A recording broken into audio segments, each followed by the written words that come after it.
Sir, मी कृषी विभागातून बोलत आहे.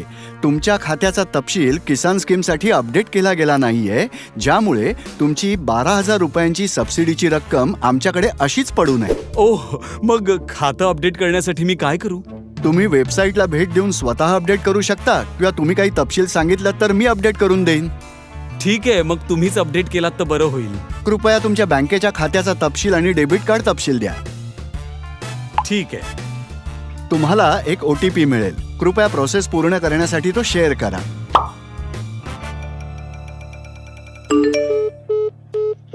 हं? This number does not exist. अरे, मी फसवला गेलो. सतर्क रहा. सामाजिक कल्याण योजनेच्या फसवणुकीपासून दूर रहा. काय करावे? सबसिडी मिळवण्यासाठी पैसे देण्याआधी कोणत्याही सरकारी योजनेचा तपशील तुमच्या ग्रामपंचायतीमध्ये किंवा तहसीलदारांच्या कार्यालयामध्ये पडताळून पहा. जवळच्या सायबर क्राईम पोलीस स्टेशन आणि national cyber crime reporting portal cybercrime.gov.in वर घटनेची माहिती द्या. काय करू नये?